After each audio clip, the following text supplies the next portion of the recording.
US stock markets were on the rise since Friday the 21st of October. As the markets tended to increasingly expect the Fed to ease its rate hiking cycle, there are extensive discussions for the Fed's intentions lately and the possibility that the bank may start easing its rating hiking path from the December meeting onwards.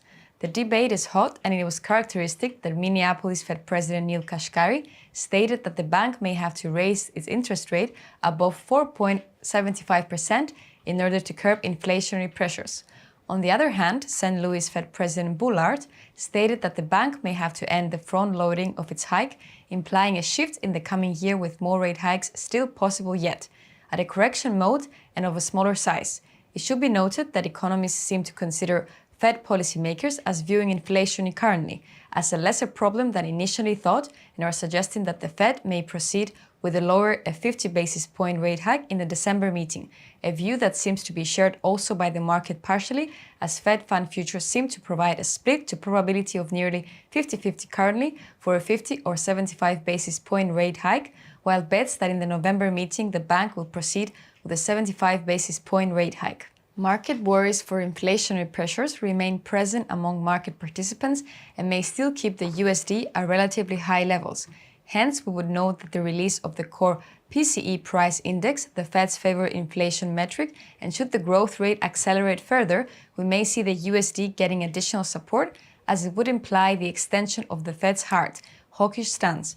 Overall, we tend to agree with the market that the Fed may have to start slowing down its rate hiking path in order to reach a full stop in the midst of next year and have a look at the overall effect its monetary policy tightening may have had on the US economy and major metrics.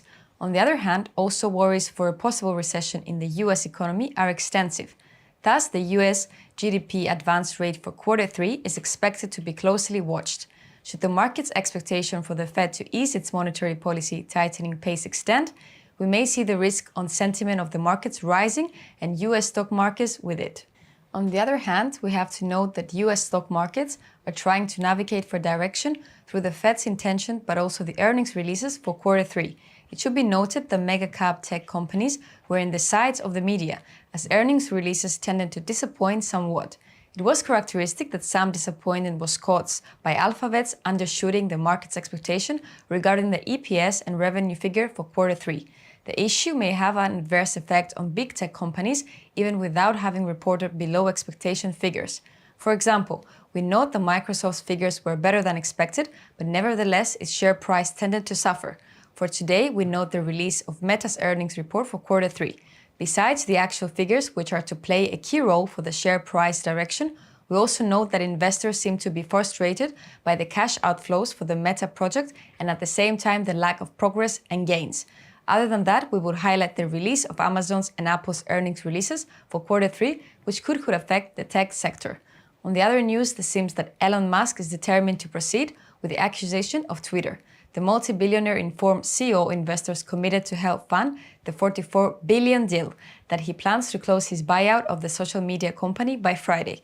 As reported by Reuters, citing source close to Musk, should the headlines be verified, we may see Twitter's share price rising further. Thank you for watching.